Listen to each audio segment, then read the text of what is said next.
And thank you, Dana. Thank you, Kid Rock, sometimes referred to as Bob. And thank you, Lee, right from the beginning. Thank you very much. What a talent. What a beautiful, beautiful song. Thank you.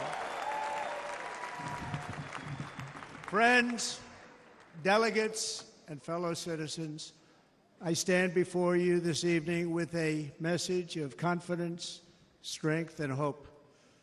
4 months from now, we will have an incredible victory, and we will begin the 4 greatest years in the history of our country.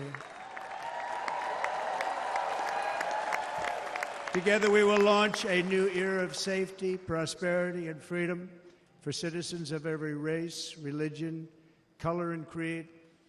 The discord and division in our society must be healed. We must heal it quickly. As Americans, we are bound together by a single fate and a shared destiny. We rise together or we fall apart. I am running to be president for all of America, not half of America, because there is no victory in winning for half of America. So tonight, with faith and devotion, I proudly accept your nomination for President of the United States. Thank you.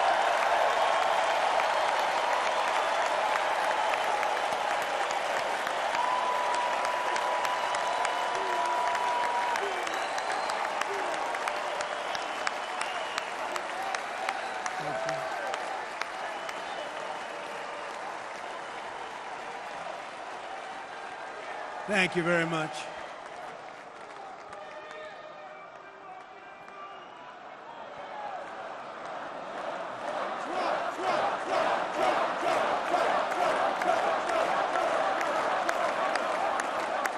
Thank you very much. And we will do it right. We're going to do it right. Let me begin this evening by expressing my gratitude to the American people for your outpouring of love and support following the assassination attempt at my rally on Saturday.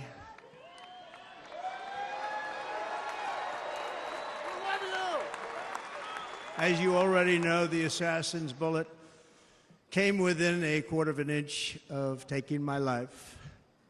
So many people have asked me, what happened? Tell us what happened, please. And therefore, I will tell you exactly what happened, and you'll never hear it from me a second time because it's actually too painful to tell. It was a warm, beautiful day in the early evening in Butler Township in the great Commonwealth of Pennsylvania. Music was loudly playing, and the campaign was doing really well. I went to the stage, and the crowd was cheering wildly. Everybody was happy. I began speaking very strongly, powerfully, and happily because I was discussing the great job my administration did on immigration at the southern border. We were very proud of it.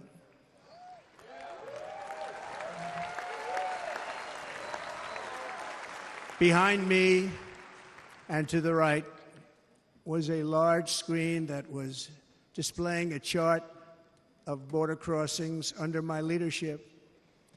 The numbers were absolutely amazing. In order to see the chart, I started to, like this, turn to my right and was ready to begin a little bit further turn, which I'm very lucky I didn't do, when I heard a loud whizzing sound and felt something hit me really, really hard on my right ear. I said to myself, wow, what was that? It can only be a bullet. And moved my right hand to my ear, brought it down. My hand was covered with blood. just absolutely blood all over the place. I immediately knew it was very serious, that we were under attack, and in one movement proceeded to drop to the ground. Bullets were continuing to fly as very brave Secret Service agents rushed to the stage, and they really did. They rushed to the stage.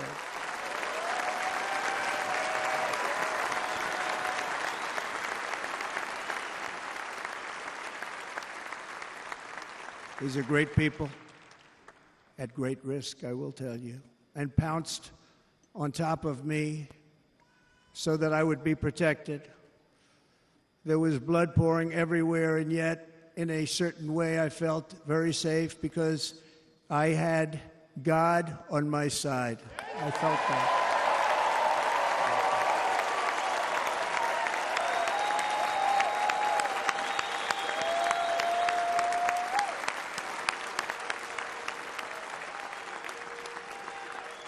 The amazing thing is that prior to the shot, if I had not moved my head at that very last instant, the assassin's bullet would have perfectly hit its mark, and I would not be here tonight. We would not be together. The most incredible aspect of what took place on that terrible evening in the fading sun was actually seen later. In almost all cases, as you probably know, and when even a single bullet is fired, just a single bullet, and we had many bullets that were being fired, crowds run for the exits or stampede, but not in this case. It's very unusual.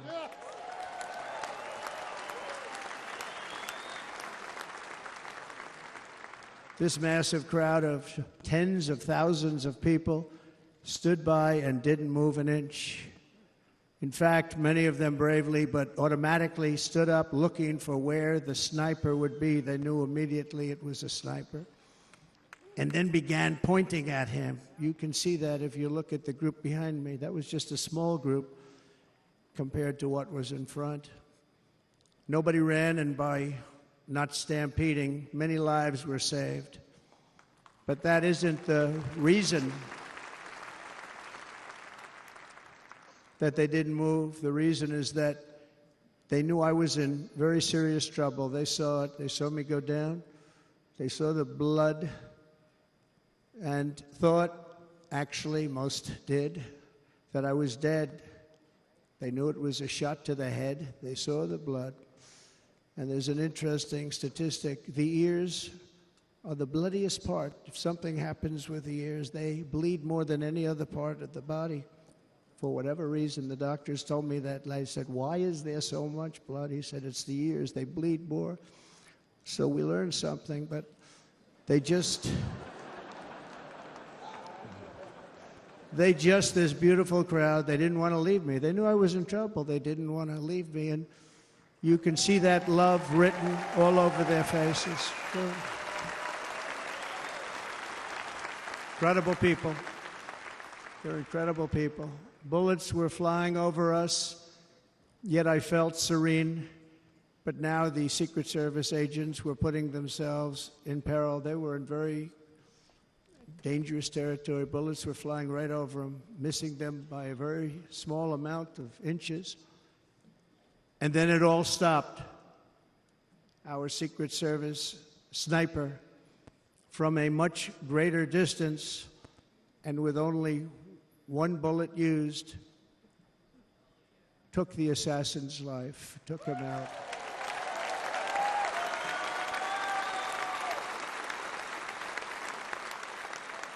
I'm not supposed to be here tonight. Not supposed to be here. Yes, you are. Yes, you are. Yeah.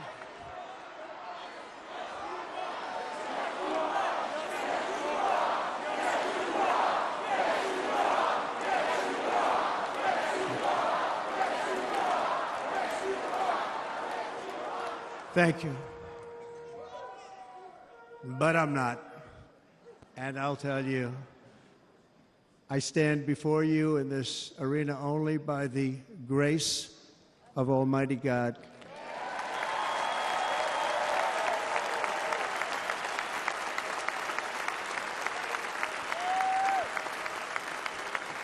In watching the reports over the last few days, many people say it was a providential moment.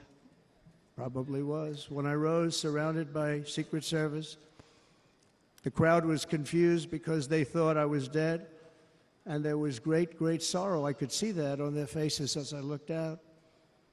They didn't know I was looking out. They thought it was over. But I could see it, and I wanted to do something to let them know I was okay. I raised my right arm, looked at the thousands and thousands of people that were breathlessly waiting, and started shouting, "Fight, fight, fight."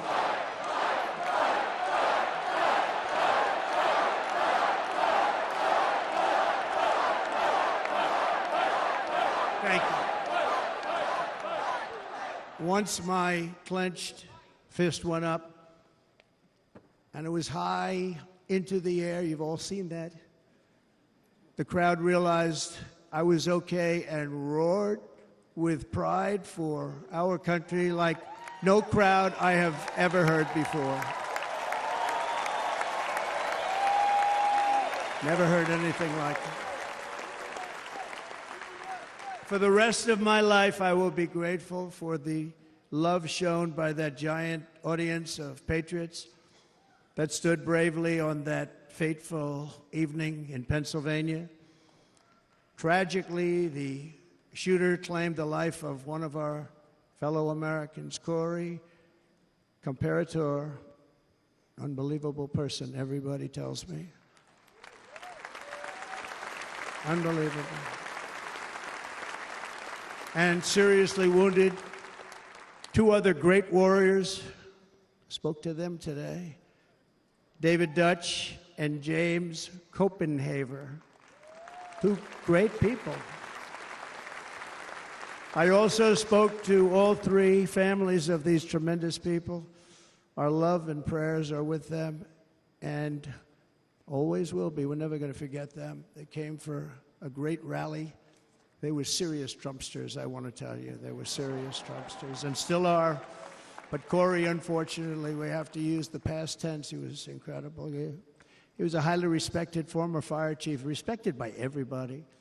Was accompanied by his wife, Helen, incredible woman. I spoke to her today, devastated, and two precious daughters. He lost his life selflessly acting as a human shield to protect them from flying bullets. He went right over the top of them and was hit. What a fine man he was.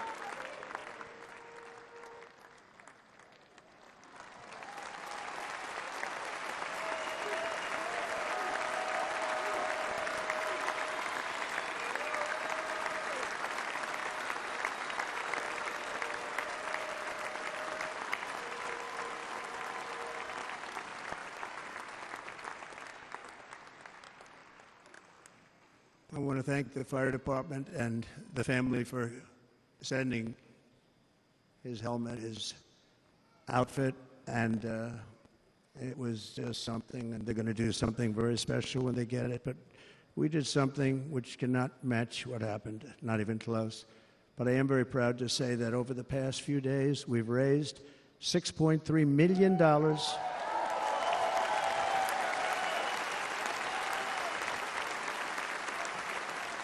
for the families of David, James, and Corey, including from a friend of mine, just called up. He sent me a check right here. I just got it. $1 million from Dan Newland. Thank you, Dan. And again, when speaking to the family, I told them, I said, well, I'm going to be sending you a lot of money, but it can't compensate.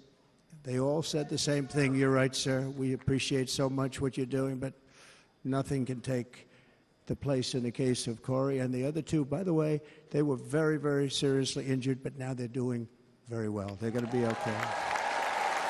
They're going to be doing very well.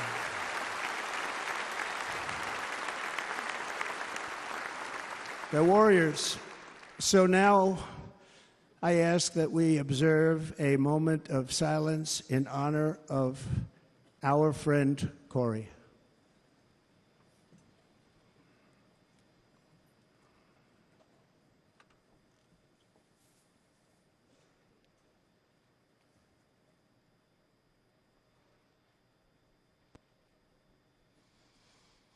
There is no greater love than to lay down one's life for others. This is the spirit that forged America in her darkest hours, and this is the love that will lead America back to the summit of human achievement and greatness. This is what we need. Despite such a heinous attack, we unite this evening more determined than ever. I am more determined than ever, and so are you. So is everybody in this room.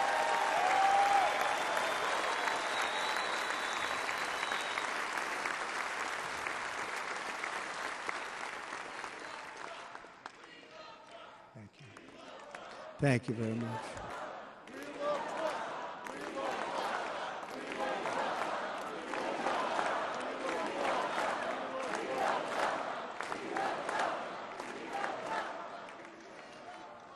Our resolve is unbroken and our purpose is unchanged to deliver a government that serves the American people better than ever before.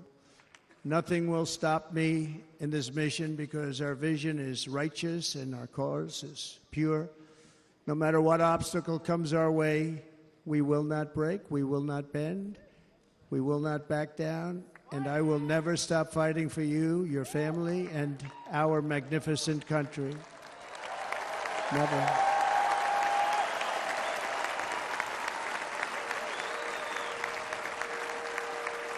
And everything I have to give with all of the energy and fight in my heart and soul, I pledge to our nation tonight. Thank you very much. I pledge that to our nation. We're going to turn our nation around, and we're going to do it very quickly. Thank you.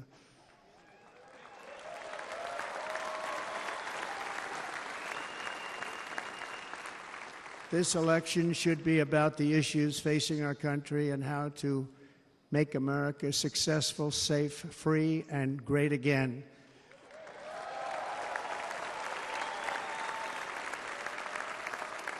In an age when our politics too often divide us, now is the time to remember that we are all fellow citizens. We are one nation under God, indivisible, with liberty and justice for all.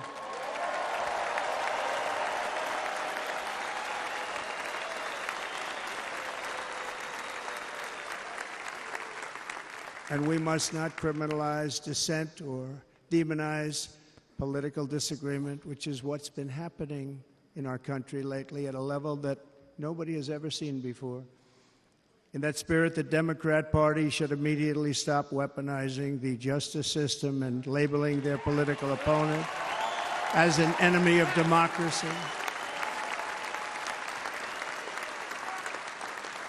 Especially since that is not true. In fact, I am the one saving democracy for the people of our country.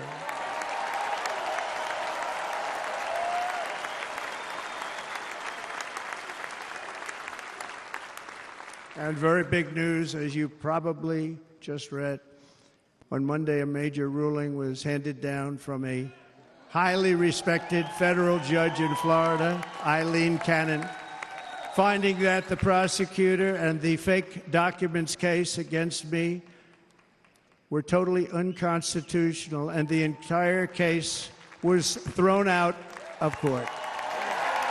With all of that publicity, thrown out of court. If Democrats want to unify our country, they should drop these partisan witch hunts, which I have been going through for approximately 8 years. And they should do that without delay and allow an election to proceed that is worthy of our people. We're going to win it anyway, but worthy of our people. On this journey, I am deeply honored to be joined by my amazing wife, Melania.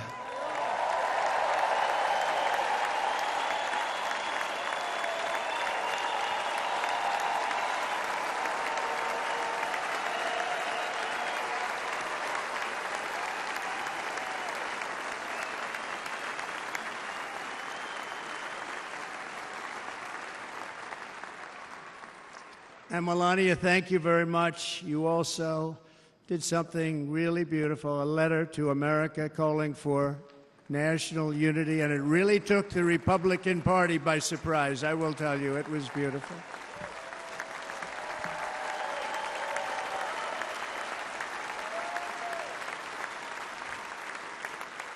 In fact, some very serious people said that we should take that letter and put it as part of the Republican platform. That would be an honor, wouldn't it? Right, Mr. Congressman? But it captivated so many, so I also want to thank my entire family for being here. Don, Kimberly, Ivanka and Jared, Eric and Lara, Tiffany and Michael, Barron. We love our Barron.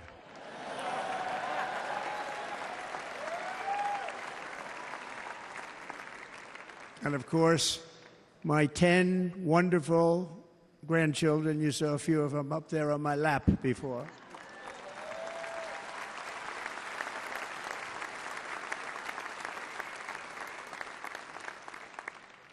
And how good was Dana? Was Dana good? I mean, was he good?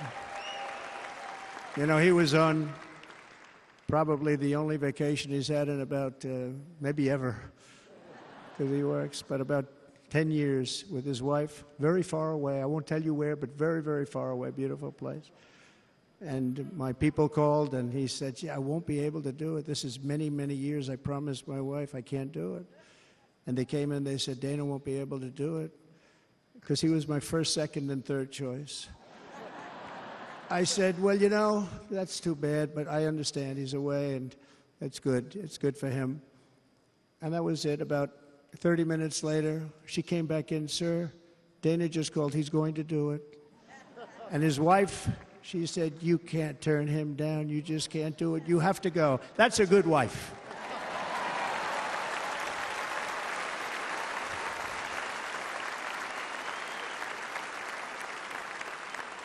So he got on a plane. He got here a little while ago. Now he's going to get on the plane in a little while, and he's going to go back home to his wife. But they're great, and I just want to thank her and him and their whole family, because that's not easy. And Kid Rock, same thing. Called, he said, I want to be a part of it. I want to be a part, because, you know, Kid does his great song, Big, Big Monster song. I had no idea. You know, he became a friend of mine over the last 10 years. And he's amazing. Everyone loves him. I didn't even know how big he was. You know, he has rallies, 35, 40,000 people he gets every time he goes out. I think he's making so much money, he doesn't know what the hell to do with it. You want to know?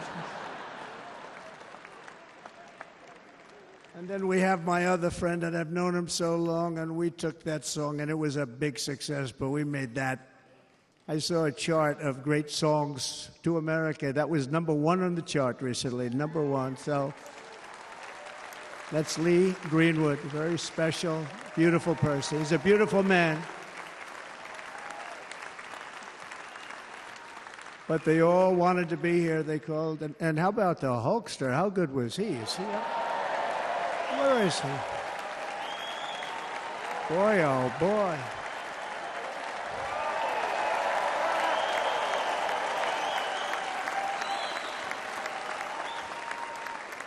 You know, they may call that entertainment. I know about entertainment, but when he used to lift a 350-pound man over his shoulders and then bench press him 2 rows into the audience, I say, maybe entertainment, but he is one strong son of a gun. I will tell you, I watched it many times. There aren't a lot of entertainers that can do that, right? You were fantastic. Thank you very much.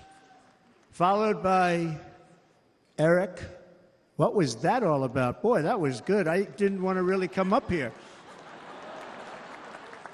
But he was so great, and he's such a good young man. He went through a lot of trouble, and Don last night was incredible. He went through so much trouble. They got subpoenaed more than any people probably in the history of the United States. Every week they get another subpoena from the Democrats, crazy Nancy Pelosi, the whole thing, just boom, boom, boom. They've got to stop that, because they're destroying our country. We have to work on making America great again, not on beating people. And we won. We beat them in all. We beat them on the impeachments. We beat them on indictments. We beat them. But the time that you have to spend, if they would devote that genius to helping our country, we'd have a much stronger and better country.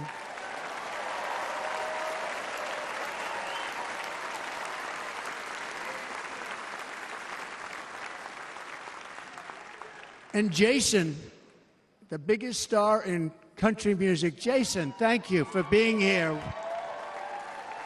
Jason, thank you very much. Jason Aldean, he's good. I like his wife even better, by the way. She's here. Thank you, Jason. But I'm thrilled to have a new friend and partner fighting by my side. The next Vice President of the United States, the current Senator from Ohio, J.D. Vance, and his incredible wife, Usha.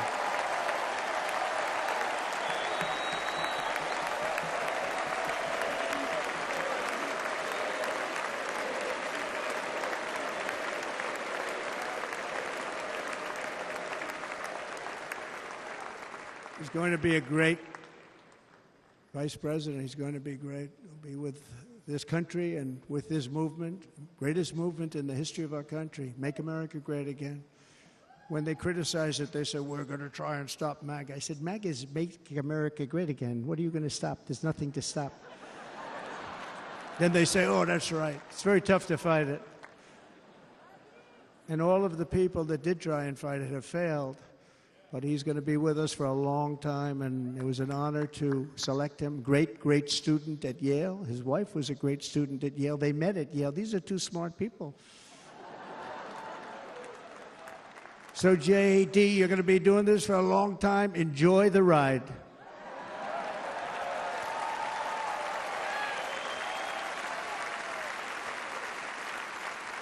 And a very special thank you to the extraordinary people of Milwaukee and the great state of... Oh, there they are. There they are. You are so easy to spot. And Green Bay's going to have a good team this year, right? They're going to have a good team. They're going to have a good team. Most of the audience doesn't like it, but it's true. You're going to have a very good team this year. And by the way, Wisconsin, we are spending over $250 million here creating jobs and other economic development all over the place. So I hope you will remember this in November and give us your vote. I am trying to buy your vote. I'll be honest about that.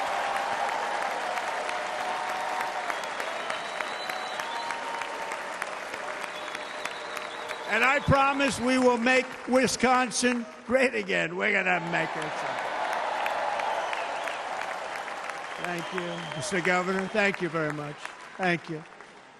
I'm here tonight to lay out a vision for the whole nation, to every citizen, whether you're a young or old man or woman, Democrat, Republican, or independent, black or white, Asian or Hispanic. I extend to you a hand of loyalty and of friendship. Together we will lead America to new heights of greatness like the world has never seen before. We were right there in the first term. We got hit with COVID. We did a great job. Nobody knew what it was, but nobody's ever seen an economy pre-COVID. And then we handed over a stock market that was substantially higher than just prior to COVID. Coming in, did a great job. Never got credit for that. We got credit for the war and defeating ISIS and so many things, the great economy, the biggest tax cuts ever, the biggest regulation cuts ever, the creation of Space Force, the rebuilding of our military. We did so much. We did so much. Right to try. Right to try is a big deal. We got right to try. They were trying to get that for 52 years. Somebody's terminally ill. And hopefully there's nobody in this audience, but it does happen a lot. They're terminally ill and they can't use our new space-age drugs and other things that we are way ahead. We have the greatest doctors in the world, the greatest laboratories in the world, and you can't do it. They've been trying to get that approved for 52 years. Wasn't that easy? The insurance companies didn't want to do it. They didn't want the risk. The labs didn't want to do it because if it didn't work, people are pretty far down the line toward death. They didn't want to do it. The doctors didn't want to have it on their records, so I got everybody into an office. 52 years they tried. Sounds simple, but it's not. And I got them to agree that somebody that needs it will, instead of going to Asia, Europe, or someplace, or if you have no money going home and dying, just die. We got them to sign an agreement, agree to it, where they're not going to sue anybody. They're going to get all of this stuff. They're going to get it really fast. And what's happened is we're saving thousands and thousands of lives. It's incredible. Right to try. It's a great feeling. Under our leadership, the United States will be respected again. No nation will question our power. No enemy will doubt our might.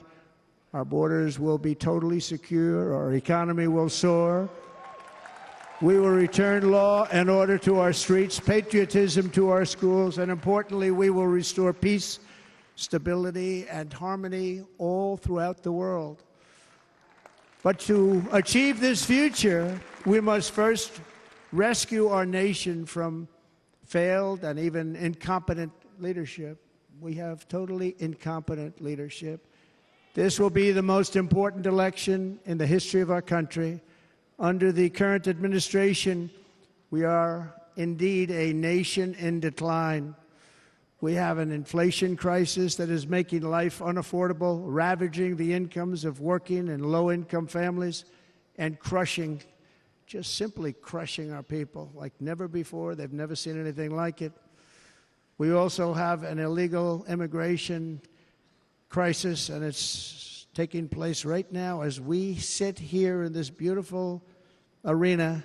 It's a massive invasion at our southern border that has spread misery, crime, poverty, disease, and destruction to communities all across our land. Nobody's ever seen anything like it.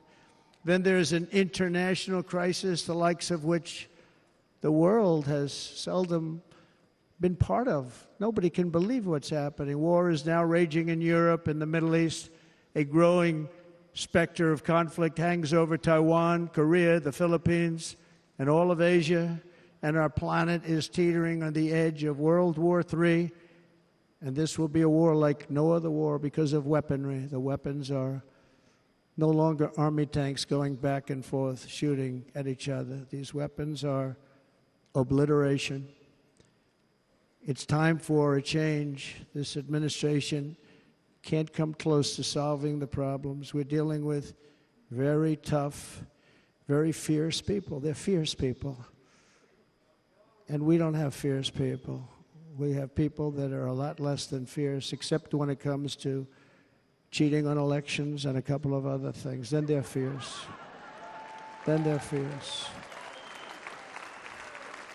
So tonight, I make this pledge to the great people of America. I will end the devastating inflation crisis immediately, bring down interest rates, and lower the cost of energy. We will drill, baby, drill.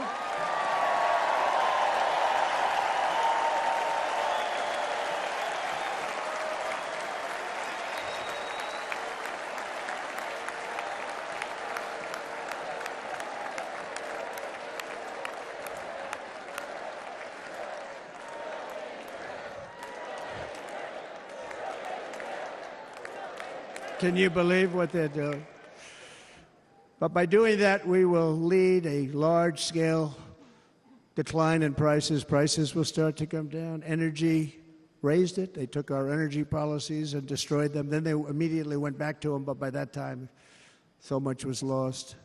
But we will do it at levels that nobody's ever seen before, and we'll end lots of different things. We'll start paying off debt and start lowering taxes even further. We gave you the largest tax cut. We'll do it more. You know, people don't realize I brought taxes way down, way down, and yet we took in more revenues the following year than we did when the tax rate was much higher. Most people said, how did you do that? Because it was incentive. Everybody was coming to the country. They were bringing back billions and billions of dollars into our country. The companies made it impossible to bring it back. The tax rate was too high, and the legal complications were far too great. I changed both of them, and hundreds of billions of dollars by Apple and so many other companies were brought back into our nation, and we had an economy the likes of which no nation had ever seen. China, we were beating them at levels that were incredible. And they know it. They know it. We'll do it again, but we'll do it even better.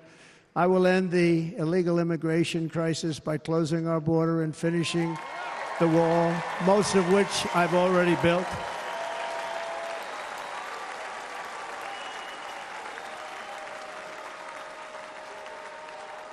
On the wall, we were dealing with a very difficult Congress, and I said, oh, that's okay, we won't go to Congress. I call it an invasion. We gave our military almost $800 billion. I said, I'm going to take a little of that money because this is an invasion, and we built, most of the wall is already built, and we built it through using the funds because what's better than that? We have to stop the invasion into our country that's killing hundreds of thousands of people a year. We're not going to let that happen. I will end every single international crisis that the current administration has created, including the horrible war with Russia and Ukraine, which would have never happened if I was president, and the war caused by the attack on Israel, which would have never happened if I was president. Iran was broke. Iran had no money. Now Iran has $250 billion. They made it all over the last 2.5 years. They were broke. I watched the other day on a show called Deface the Nation. Has anyone seen it? And they had a congressman who was a Democrat say, well, whether you like him or not, Iran was broke dealing with Trump. I told China and other countries, if you buy from Iran, we will not let you do any business in this country, and we will put tariffs on every product you do send in of 100% or more. And they said to me, well, I think that's about it. They weren't going to buy any oil. And they were ready to make a deal. Iran was going to make a deal with us. And then we had that horrible, horrible result that we'll never let happen again. The election result, we're never going to let that happen again. They used COVID to cheat. We're never going to let it happen again. And they took off all the sanctions, and they did everything possible for Iran. And now Iran is very close to having a nuclear weapon, which would have never happened. This is a shame what this administration, the damage that this administration has done. And I say it often, if you took the 10 worst presidents in the history of the United States, think of it, the 10 worst, added them up, they will not have done the damage that Biden has done. Only going to use the term once. Biden. I'm not going to use the name anymore, just one time. The damage that he's done to this country is unthinkable. It's unthinkable. Together we will restore vision, strength, competence, and we're going to have a thing called common sense making most of our decisions, actually. It's all common sense. Just a few short years ago, under my presidency, we had the most secure border and best economy in the history of our country, in the history of the world. We had the greatest economy in the history of the world. We had never done anything like it. We were beating every country, including China, by leaps and bounds. Nobody had seen anything like it. We had no inflation. Soaring incomes were going. Nobody can believe it. You can't believe what happened 4 years ago is happening now in reverse. And the world was at peace. Inflation has been a killer for our country. No matter what you make it doesn't matter because inflation is eating you alive. People that were putting away money, they were making great wages, the highest they've ever made, but they were putting away a lot of money. Now they are just being destroyed. They're not putting away anything. They're barely living. They're going into savings accounts. They're taking out their money to live because of inflation. Inflation, remember, it's called a country buster. You can go back to Germany from 100 years ago. You can go back to any country that suffered great inflation. We've suffered the worst inflation we've ever had. But go back and see what's happened to those countries. We've had the worst inflation we've ever had under this person. But in less than 4 years, our opponents have turned incredible success into unparalleled tragedy and failure. It's been a tremendous failure. Today, our cities are flooded with illegal aliens. Americans are being squeezed out of the labor force, and their jobs are taken. And by the way, you know who's taking the jobs that are created? 107% of those jobs are taken by illegal aliens. And you know who's being hurt the most by millions of people pouring into our country? The black population and the Hispanic population, because they're taking the jobs from our black population, our Hispanic population, and they're also taking them from unions. The unions are suffering because of it. Thank you. Thank you. I like you too. Thank you very much. Inflation has wiped out the life savings of our citizens and forced the middle class into a state of depression and despair. That's what it is. It's despair and depression. We cannot and will not let this continue. Less than 4 years ago, we were a great nation, and we will soon be a great nation again. We're going to be a great nation again.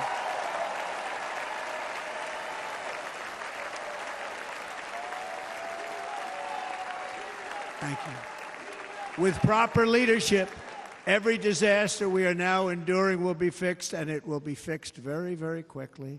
So tonight, whether you've supported me in the past or not, I hope you will support me in the future, because I will bring back the American dream. That's what we're going to do. You don't even hear about the American dream anymore. With great humility, I am asking you to be excited about the future of our country. Be excited. Be excited.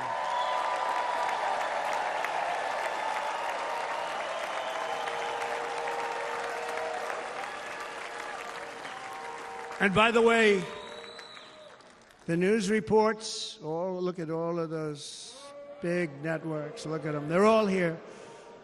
But every one of them has said this could be the most organized, best run, and most enthusiastic convention of either party that they've ever seen. Every single one.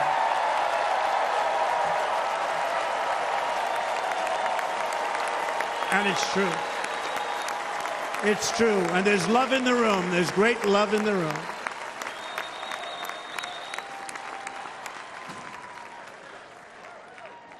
So I better finish strong. Otherwise, we'll blow it, and we can't let that happen. Now, this was great. All of the great people that spoke, and everybody hit a home run. I mean, there's not one that I can think of where I said, oh, gee, that wasn't great. Every single person. I refuse to be the only one. Don't do that to me. They're already getting ready. See, I gave them an idea.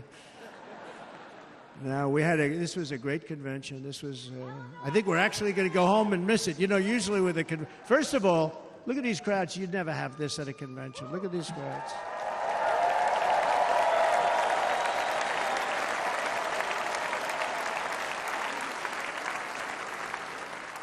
Love. It's about love. This week, the entire Republican Party has formally adopted an agenda for America's renewal, and you saw that agenda. And it's very short compared to the long, boring, meaningless agendas of the past, including the Democrats. They write these things that are hundreds of pages long, and they never read them after they're done. In their case, fortunately, they don't read them because they're pretty bad. It's a series of bold promises that we will swiftly implement when you give us a Republican House. And Mr. Speaker, thank you very much. We have our great Speaker of the House with us tonight. Mr. Speaker, thank you very much. Thank you. A Republican Senate, we have many senators here. And send me back to our beautiful White House just a few short months from now. We're talking about just months. It can't come fast enough. We have to get it done. First, we must get economic relief to our citizens. Starting on day one, we will drive down prices and make America affordable again. We have to make it affordable. It's not affordable. People can't live like this. Under this administration, our current administration, groceries are up 57%, gasoline is up 60 and 70%, mortgage rates have quadrupled. And the fact is, it doesn't matter what they are because you can't get the money anyway. You can't buy houses. Young people can't get any financing to buy a house. The total household costs have increased an average of $28,000 per family under this administration. Republicans have a plan to bring down prices and bring them down very, very rapidly. By slashing energy costs, we will in turn reduce the cost of transportation, manufacturing, and all household goods. So much starts with energy. And remember, we have more liquid gold under our feet than any other country by far. We are a nation that has the opportunity to make an absolute fortune with its energy. We have it, and China doesn't. Under the Trump administration, just 3.5 years ago, we were energy independent. But soon, we will actually be better than that. We will be energy dominant and supply not only ourselves, but we will supply the rest of the world with numbers that nobody has ever seen, and we will reduce our debt, $36 trillion. We will start reducing that, and we will also reduce your taxes still further. Next, and by the way, they want to raise your taxes 4 times, think of it. And all my life I grew up watching politicians. I always loved politics, I guess. I was on the other side. I'd watch and they were always talking about, we will give you a tax cut. We will give you a tax cut. My whole life I was watching, I will give you a tax cut, right, Mr. Congressman? That's all they talked about. This is the only administration that said, we're going to raise your taxes by 4 times what you're paying now, and people are supposed to vote for them? I've never heard it. You're paying too much. We're going to reduce your taxes still further. We gave you the biggest one, as I said. We're going to give you more, and it's going to lead to tremendous growth. We want growth in our country. That's what's going to pay off our debt.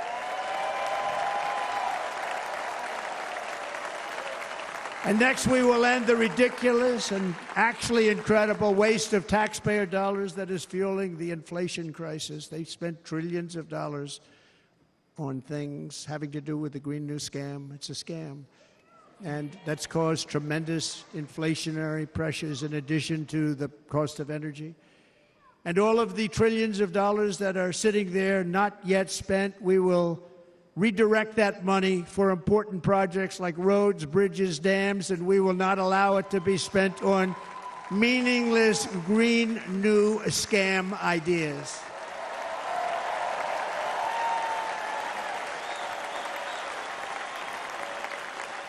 And I will end the electric vehicle mandate on day 1.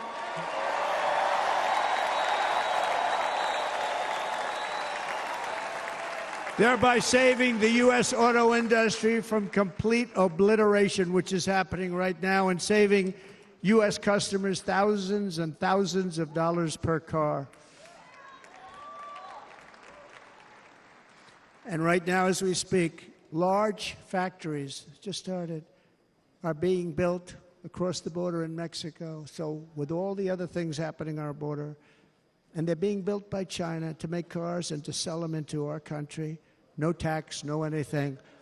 The United Auto Workers ought to be ashamed for allowing this to happen. And the leader of the United Auto Workers should be fired immediately. And every single auto worker, union and non-union, should be voting for Donald Trump, because we're going to bring back car manufacturing, and we're going to bring it back fast.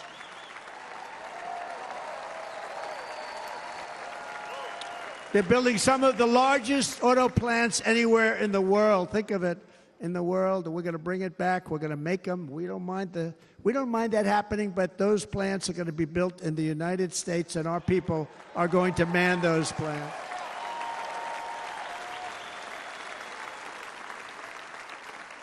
And if they don't agree with us, we'll put a tariff of approximately 100 to 200% on each car, and they will be unsellable in the United States. We have long been taken advantage of by other countries. And think of it, oftentimes these other countries are considered so-called allies. They've taken advantage of us for years. We lose jobs, we lose revenue, and they gain everything and wipe out our businesses, wipe out our people. I stopped it for 4 years. I stopped it, and we're really ready to make changes like nobody had seen before. And remember, USMCA, I got rid of NAFTA, the worst trade deal ever made, and replaced it with USMCA, which is, they say, the best trade deal ever made. Actually, probably the best trade deal was the deal I made with China, where they buy $50 billion worth of our product. They were buying nothing. They buy $50 billion worth. They had to. But I don't even talk about it because of COVID. I don't even mention it, frankly, because of what happened with the China virus.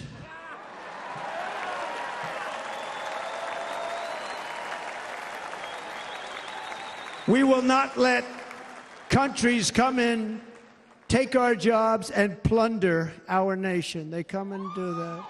They plunder our nation. The way they will sell their product in America is to build it in America. Very simple. Build it in America and only in America.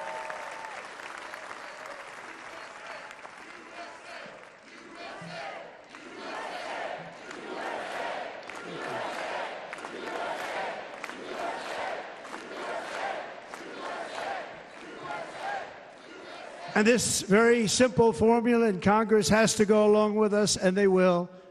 This very simple formula will create massive numbers of jobs. We will take over the auto industry again, and many, many hundreds of thousands of jobs. We lost so many jobs over the years. If you go back 20, 25 years, they've stolen, going to China and Mexico, about 68% of our auto industry manufacturing jobs. We're going to get them all back. We're going to get them all back, every one of them. At the center of our plan for economic relief are massive tax cuts for workers that include something else that's turned out to be very popular, actually. Here it's very popular in this building and all those hotels that I saw that are so nice. I'm staying in a nice one. It's called no tax on tips.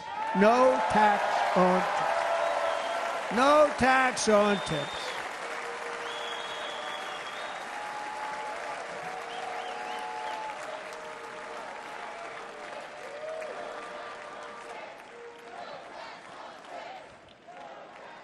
I got that by having dinner recently in Nevada, where we're leading by about 14 points. Hello. I'll see you there very soon, everybody. And we're having dinner at a beautiful restaurant in the Trump building on the Strip, and it's a great building, and the waitress comes over. How's everything going? A really nice person. How's everything? Oh, sir, it's so tough. The government's after me all the time on tips, tips, tips. I said, well, they give you cash. Would they be able to find him? She said, actually, and I didn't know this, she said, very little cash is given. It's all put right on the check. And they come in and they take so much of our money, it's just ridiculous, and they don't believe anything we say. And they've just hired, as you know, 88,000 agents to go after him even more. And I said, this shows the level of my, most people go out, they hire consultants, they pay them millions of dollars. But I said to her, let me just ask you a question. Would you be happy if you had no tax on tips? She said, what a great idea. I got my information from a very smart waitress. That's better than spending millions of dollars. And everybody loves it. Waitresses and caddies and drivers and everybody. It's a large group of people that are being really hurt badly. They make money, let them keep their money.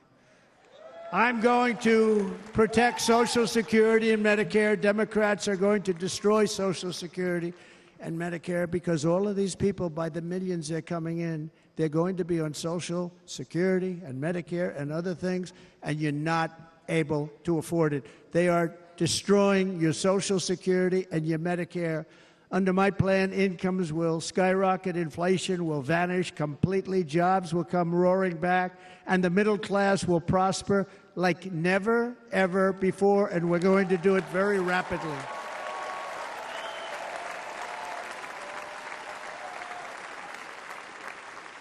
But no hope or dream we have for America can succeed unless we stop the illegal immigrant invasion, the worst that's ever been seen anywhere in the world. There's never been an invasion like this anywhere. Third world countries would fight with sticks and stones not to let this happen. The invasion at our southern border, we will stop it, and we will stop it quickly. You heard Tom Homan yesterday. Tom Homan, put him in charge and just sit back and watch. Brandon Judd of Border Patrol, he's incredible. These guys, you know, they really, their job is a lot easier if they don't have to do anything, but they want to. They're patriots. Brandon Judd, Border Patrol, ICE. ICE goes out. You have to see what ICE does with MS-13. You have these are probably the worst gang, and ICE goes in there. And I know a lot of people in these rows here, and they're very tough people, but they don't want to do this job. They'll go into a pack of MS-13 killers. They're the worst, probably the worst gangs in the world. And we have thousands of them. I moved thousands and thousands out in my 4 years. We moved them out, and it was a pleasure. But ICE would go right into a pack of these killers, and you see fists flying, you see everything flying, and then they take them. They put them in a paddy wagon. They take them back, and they get them out of our country. And the other countries weren't accepting them back, and I called up, and I said, tell them that we're not giving them economic aid anymore. And the next day, I got calls from all of these countries that were terminated. Billions of dollars we spend on economic aid to countries that does us, frankly, no good. And the next day, I was called by everybody. I couldn't take all the calls. Sir, what's the problem? I said, you won't take your killers back that you sent in caravans into America. You won't take them back. Well, sir, if you'd like us to, we would give very serious consideration to doing that. And within 24 hours, they were being taken back. For years and years, when I first came in, they said President Obama tried to get him to go back, and they wouldn't accept him. They'd put planes on the runway so you couldn't leave the plane. They'd close the road so you couldn't take the buses. They'd all have to turn back. As soon as I said no more economic aid of any kind to any country that does that, they called back and they said, sir, it would be our great honor to take MS-13. We love them very much. We love them very much, sir. We'll take them back. At the heart of the Republican platform is our pledge to end this border nightmare and fully restore the sacred and sovereign borders of the United States of America, and we're going to do that on day one.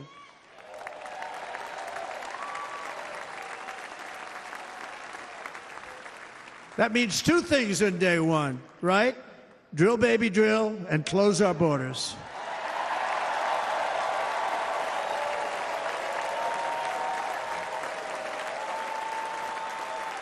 And by the way, and I think everybody as a Republican, as a patriot in this room, and most Democrats, we want people to come into our country, but they have to come into our country legally. Legally. Less than 4 years ago, I handed this administration the strongest border in American history.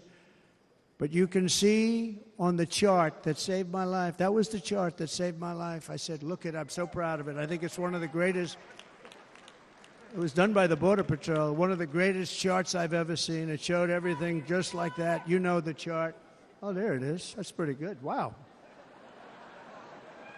Last time I put up that chart, I never really got to look at it. But without that chart, I would not be here today.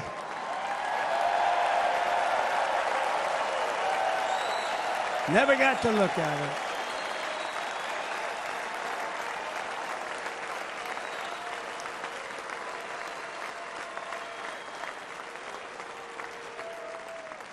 I said, you got to see this chart. I was so proud of it, and by the time I got to there, I never got to see it that day.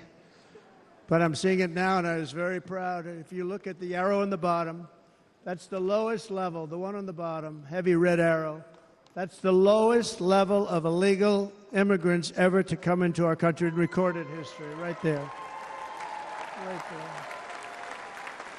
And that was my last week in office. And then you see what happened after I left. Look at the rest. And if you go out a little bit further, it's getting to be a little bit old, but I love it anyway, right? but you can go much higher with those numbers. Look what happened right after that. The invasion began. We had the opposite. We stopped the invasion, but the invasion that we stopped was peanuts by comparison to what happened after I left. Look at what happened after I left. They took over our country.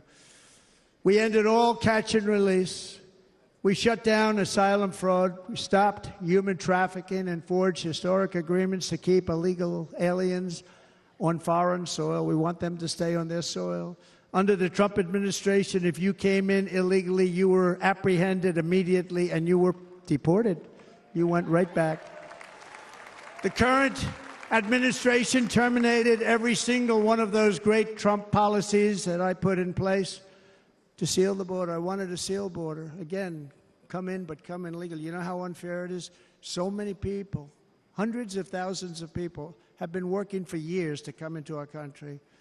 And now they see these people pour into our country at levels that are unprecedented. So unfair. And we're not going to do it. We're not going to stand for it. They suspended wall construction, ended remain in Mexico. We had a policy, remain in Mexico. You think that was easy to get from the Mexican government? But I said, you must give it to us. If you don't give it to us, there will be repercussions. And they gave it to us. But not easy. Canceled our Safe Third agreements. Demolished Title 42, implemented nationwide catch and release. That's catch and release, where we catch them and release them into our country. We catch them and release them into Mexico. There's a slight difference. And took 93, this is the previous administration, 93 executive actions to throw open our border to the world. The entire world is pouring into our country because of this very foolish administration. The greatest invasion in history is taking place right here in our country. They are coming in from every corner of the earth, not just from South America, but from Africa, Asia, the Middle East. They're coming from everywhere. They're coming at levels that we've never seen before. It is an invasion indeed, and this administration does absolutely nothing to stop them. They're coming from prisons. They're coming from jails. They're coming from mental institutions and insane asylums. You know, the press is always on me because I say this. Has anyone seen Silence of the Lambs? The late, great Hannibal Lecter. He'd love to have you for dinner. That's insane asylums. They're emptying out their insane asylums. And terrorists are coming in at numbers that we've never seen before. Bad things are going to happen. Meanwhile, our crime rate is going up, while crime statistics all over the world are going down, because they're taking their criminals and they're putting them into our country. A certain country, and I happen to like the president of that country very much, but he's been getting great publicity because he's a wonderful shepherd of the country. He says how well the country's doing because their crime rate is down. And he said he's training all of these rough people. They're rough, rough, rough. He's training them. And I've been reading about this for 2 years. I think, oh, that's wonderful. Let's take a look at it. But then I realized he's not training them. He's sending all of his criminals, his drug dealers, his people that are in jails, he's sending them all to the United States. And he's different in that he doesn't say that. He's trying to convince everybody what a wonderful job he does in running the country. Well, he doesn't do a wonderful job. And by the way, if I ran one of the countries, many countries, many countries from all over, I would be worse than any of them. I would have had the place totally emptied out already.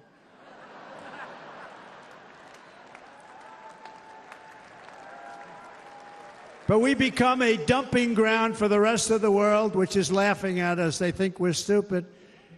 And they can't believe that they're getting away with what they're getting away with, but they're not going to be getting away with it for long. That's what I can tell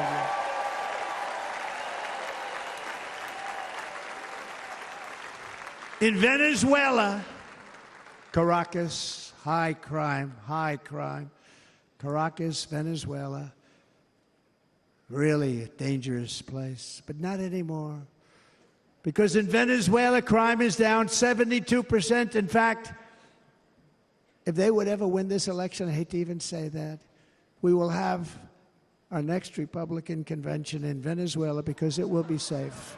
Our cities will be so unsafe, we won't be able We will not be able to have it there. In El Salvador, murders are down by 70%. Why are they down? Now, he would have you convinced that because he's trained murderers to be wonderful people. No. They're down because they're sending their murderers to the United States of America. This is going to be very bad. And bad things are going to happen, and you're seeing it happen all the time. That's why, to keep our families safe, the Republican platform promises to launch the largest deportation operation in the history of our country. Even larger than that of President Dwight D. Eisenhower from many years ago. You know, he was a moderate, but he believed very strongly in borders. He had the largest deportation operation we've ever had. Just recently, I spoke to the grieving mother of Jocelyn Nungary, a wonderful woman, a precious 12-year-old girl from Houston who last month was tied up, assaulted, and strangled to death after walking to the convenience store just a block away from her house. Her body was dumped near the side of the road in a shallow creek, found by some onlookers who couldn't believe what they had witnessed. Charged with Jocelyn's heinous murder are 2 illegal aliens from Venezuela who came across our border, were in custody, and were then released into the country by this horrible, horrible administration that we have right now. I also met recently with the heartbroken mother and sister of Rachel Morin. Rachel was a 37-year-old mom of 5 beautiful children who was brutally raped and murdered while out on a run. She wanted to keep herself in good shape. It was very important to her. She was murdered. The monster responsible first killed another woman in El Salvador before he was led into America by the White House. This White House let them in. He then attacked a 9-year-old girl and her mother in a home invasion in Los Angeles before murdering Rachel in Maryland. Traveled all throughout the country, doing tremendous damage. Rachel's mother will never be the same. I spent time with her. She will never be the same. I've also met with the wonderful family of Laken Riley, the brilliant 22-year-old nursing student. She was so proud of being first in her class, who was out for a jog on the campus of the University of Georgia when she was assaulted, beaten, and horrifically killed. Yet another American life was stolen by a criminal alien set free by this administration. And these were incredible people we're talking about. These were incredible people who died. Tonight, America, this is my vow. I will not let these killers and criminals into our country.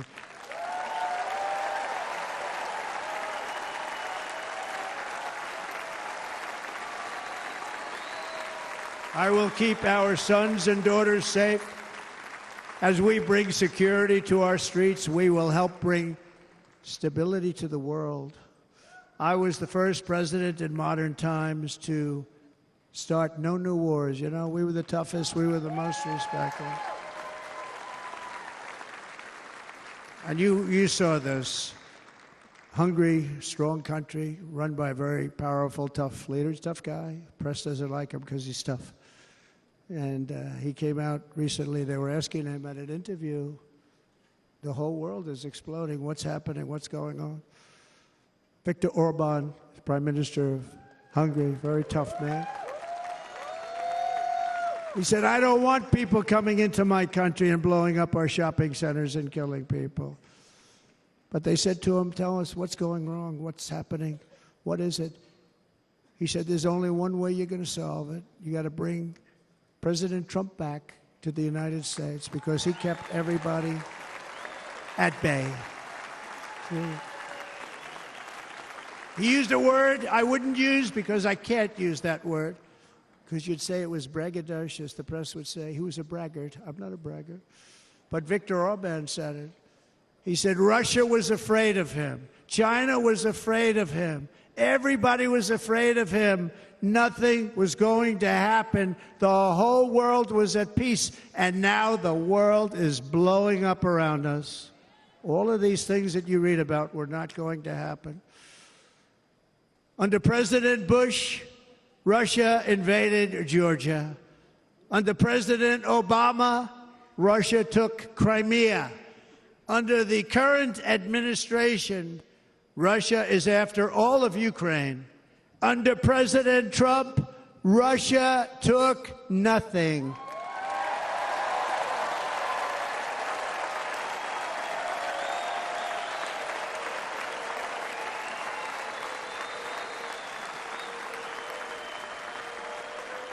We defeated 100% of ISIS in Syria and Iraq, something that was said to take 5 years, sir. It'll take 5 years, sir. We did it in a matter of a couple of months. We have a great military. Our military is not woke. It's just some of the fools on top that are woke.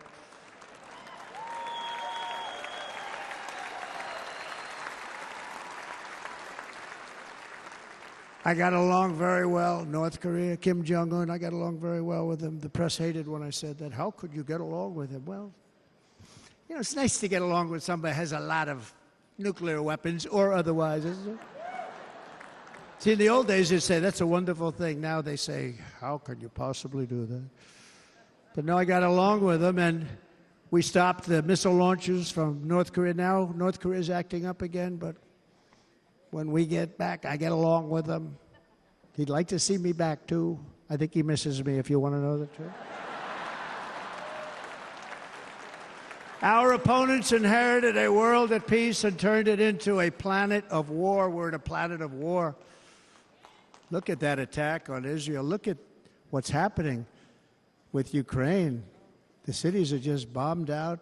How can people live like that where buildings, massive buildings, are falling to the ground? It began to unravel with the disastrous withdrawal from Afghanistan, the worst humiliation in the history of our country. We have never had a humiliation like that.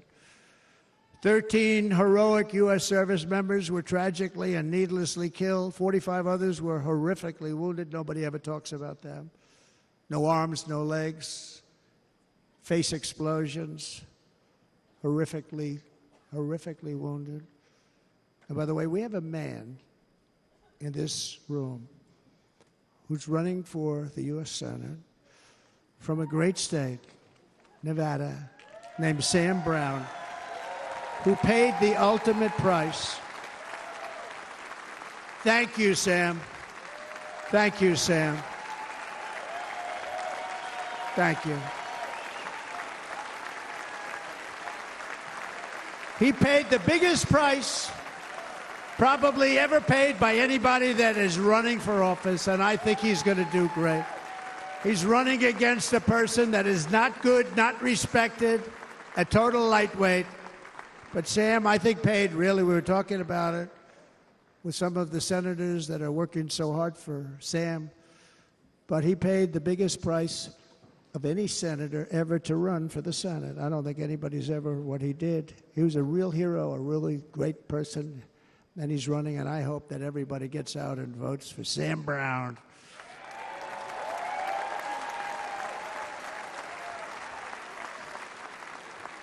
And we also left behind $85 billion worth of military equipment, along with many American citizens were left behind. Many, many American citizens, emboldened by that disaster. Russia invaded Ukraine. They saw this group of people that were incompetent. We took the soldiers out first. No, we're going to take the soldiers out second. If they would have followed my plan, we had a great plan. But the plan only kicked in if they did everything perfectly. And they weren't doing things perfectly, so we said it doesn't kick in. You know, 18 months in Afghanistan, we didn't have one, so they were killing them left and right, snipers. And I spoke to the head of the Taliban. You've heard this story. Abdul, still there, still the head of the Taliban. The press got on me, why would you speak to him? I said, because that's where the killing is. I don't have to speak to somebody that has nothing to do with it. And I told him, don't ever do that. Don't ever do that again. Don't ever, ever do that again. You've got to stop. Because during the Obama administration, many great people and soldiers, but a lot of soldiers were being killed from long distance. I said, if you keep doing that, you're going to be hit harder than anybody's ever been hit by a country before.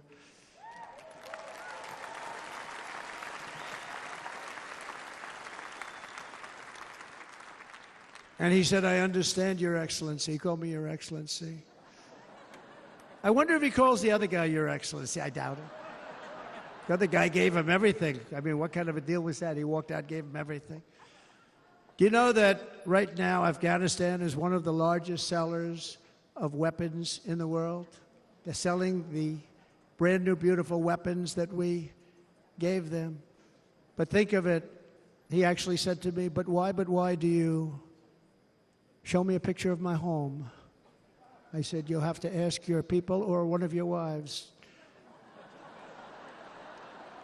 But he could figure it out. And for 18 months, we had not one attack on an American soldier by the Taliban.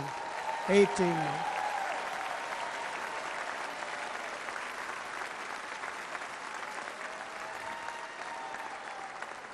And then we had that horrible day where soldiers were killed. I was not there because of a ridiculous election. But we had that horrible attack. And they also gave up Bagram, one of the biggest bases anywhere in the world, air bases anywhere in the world, the longest runways, most powerful, hardened, thickened runways. We gave it up. And I liked it not because of Afghanistan. I liked it because of China. It's 1 hour away from where China makes their nuclear weapons. And you know who has it now? China has it now. We were keeping that. And now China is likewise circling Taiwan, and Russian warships and nuclear submarines are operating 60 miles off the coast in Cuba. Do you know that? No, the press refuses to write about it. If that were me running this country and we had nuclear submarines in Cuba, I will tell you that the headlines every day would be, what's wrong with our president? You don't even hear this. You're not hearing about this. Russia has nuclear submarines and warships 60 miles away, Mr. Congressman, from Miami, by the way, happens to be here. Correct? In Cuba. And that would not be stood for if it were somebody else. They don't want to mention it, but now maybe they will. And the entire world, I tell you this, we want our hostages back, and they better be back before I assume office, or you will be paying a very big price.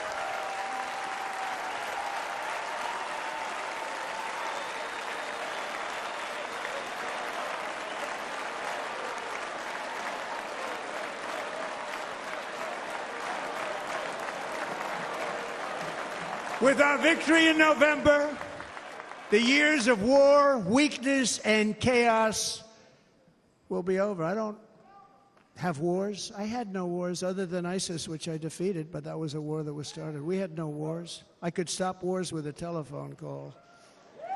I could stop wars with just a telephone call. If properly stated, it would never start. We will replenish our military and build an Iron Dome missile defense system to ensure that no enemy can strike our homeland. And this great Iron Dome will be built entirely in the USA. We're going to build it in the USA. And Wisconsin, just like I gave you that massive ship contract, and you're doing a very nice job, Governor, right? Thank you, Governor. And they're doing a great job. In fact, I had a little design change, and we gave them a tremendous for essentially what we used to call destroyers. These are now the most beautiful. They look like yachts. I said, we have to take the bow, and we have to make it a little nicer and a little point at the top instead of a flat nose. And the people at the shipyard said, this guy sort of knows what he's doing. We have the most beautiful ships, right, Governor? And everybody's sitting over there. And it was a big contract that everybody wanted. I gave it to Wisconsin, but we're going to have a lot of that built right here in the state of Wisconsin and all other states. Israel has an Iron Dome. They have a missile defense system. 342 missiles were shot into Israel, and only one got through a little bit. It was badly wounded. It fell to the ground, but most of them are. And Ronald Reagan wanted this many years ago, but we really didn't have the technology many years ago. Remember, they called it Starship, spaceship, anything to mock him. But he was a very good president, very, very good. But now we have unbelievable technology. And why should other countries have this and we don't? No, we're going to build an iron dome over our country, and we're going to be sure that nothing can come and harm our people. And again, from an economic development standpoint, we're going to make it all right here. No more sending it out to other countries in order to help. It's America first. America first. We will unleash the power of American innovation. And as we do, we will soon be on the verge of finding the cures to cancer, Alzheimer's disease, and many other diseases. We're going to get to the bottom of it. You remember this gentleman that I don't want to mention other than one time I had to, because when you say the 10 worst, I had to do it. I didn't want anybody to be confused. But this man said, we're going to find the cure to cancer. Nothing happened. We're going to get to the cure for cancer and Alzheimer's and so many other things. We're so close to doing something great. But we need a leader that will let it be done. We will not have men playing in women's sports. That will end immediately.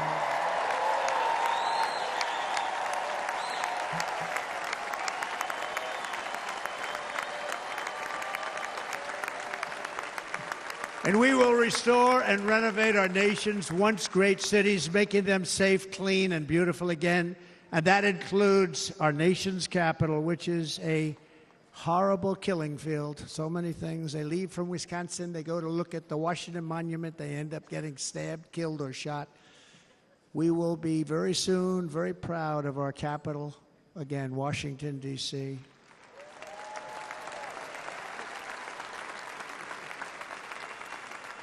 America is on the cusp of a new golden age, but we will have the courage to seize it. We're going to take it. We're going to make it a current. We're going to bring this into a golden age like never seen before. Remember this, China wants to do it. Japan wants to do it. All of these countries want to do it. We have to produce massive amounts of energy if we're going to produce the new. If you look at some of the things that have been done, and some of the things that we're going to do. But AI needs literally twice the electricity that's available now in our country. Can you imagine? But instead, we're spending places where they recharge electric cars. They built 8 chargers at a certain location toward the Midwest. 8 chargers for $9 billion. Think of them as a tank for filling up your gas. Think of it. They spent $9 billion on 8 chargers, 3 of which didn't work. And if you were going to do this all over our country, this crazy electric mandate, if you're going to do this and by the way, I'm all for electric. They have their application. But if somebody wants to buy a gas-powered car, gasoline-powered car, or a hybrid, they're going to be able to do it. And we're going to make that change on day 1.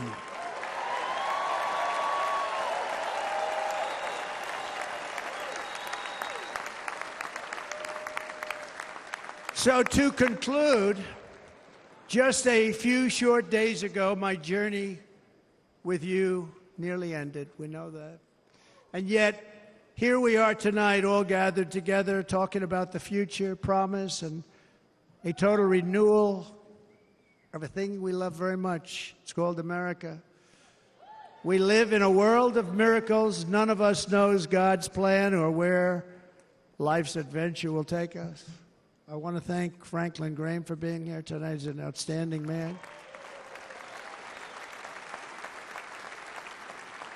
He wrote me a note recently. I have a lot of respect for him.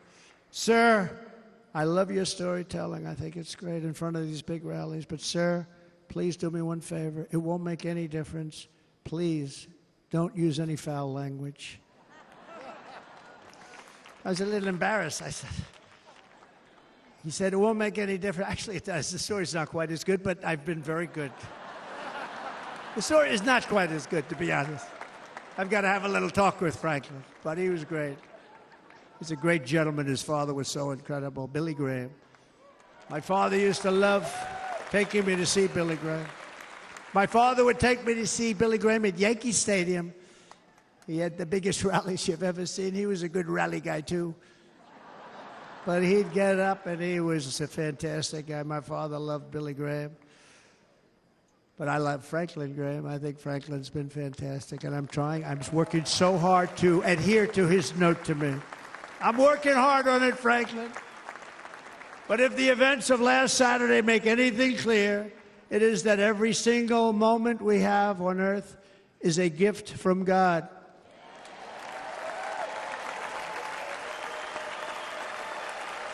We have to make the most of every day for the people and for the country that we love. The attacker in Pennsylvania wanted to stop our movement, but the truth is the movement has never been about me. It has always been about you. It's your movement. It's the biggest movement in the history of our country by far. Can't be stopped. It can't be stopped. It has always been about the hardworking, patriotic citizens of America. For too long, our nation has settled for too little. We settled for too little. We've given everything to other nations, to other people. You have been told to lower your expectations and to accept less for your families. I am here tonight with the opposite message. Your expectations are not big enough. They're not big enough.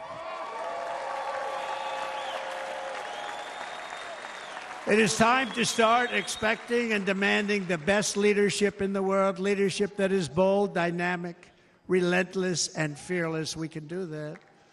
We are Americans. Ambition is our heritage. Greatness is our birthright. But as long as our energies are spent fighting each other, our destiny will remain out of reach, and that's not acceptable.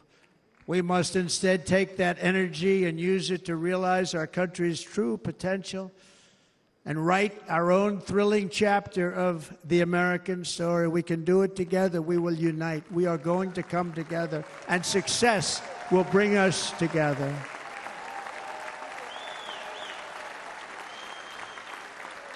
It is a story of love, sacrifice, and so many other things. And remember the word, devotion. It's unmatched devotion. Our American ancestors crossed the Delaware, survived the icy winter at Valley Forge, and defeated a mighty empire to establish our cherished republic. They fought so hard, they lost so many. They pushed thousands and thousands of miles across a dangerous frontier, taming the wilderness to build a life and a magnificent home for their family. They packed their families into covered wagons, trekked across hazardous trails, scaled towering mountains, and braved rivers and rapids to stake their claim on the wide-open, new, and very beautiful frontier. When our way of life was threatened, American patriots marched onto the battlefield, raced into enemy strongholds, and stared down death and stared down those enemies to keep alive the flame of freedom. At Yorktown, Gettysburg, and Midway, they joined the roll call of immortal heroes. So many heroes, so many great, great people. And we have to cherish those people. We can't forget those people. We have to cherish those people.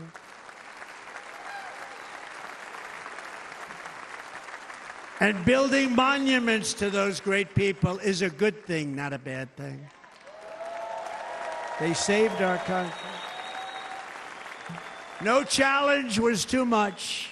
No hardship was too great. No enemy was too fierce. Together, these patriots soldiered on and endured, and they prevailed because they had faith in each other, faith in their country, and above all, they had faith in their God.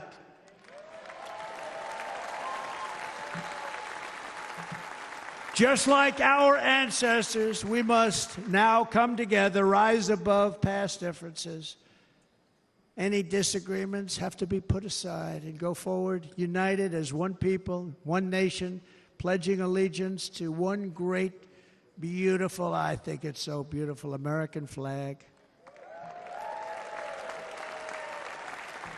Tonight I ask for your partnership, for your support, and I am humbly asking for your vote. I want your vote. It's going to make our country great again. Every day I will strive to honor the trust you have placed in me, and I will never, ever let you down. I promise that. I will never let you down. To all of the forgotten men and women who have been neglected, abandoned, and left behind, you will be forgotten no longer. We will press forward, and together we will win, win, win.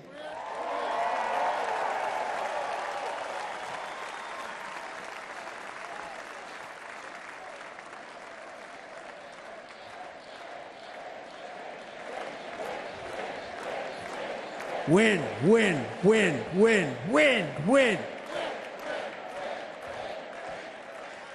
Nothing will sway us, nothing will slow us, and no one will ever stop us.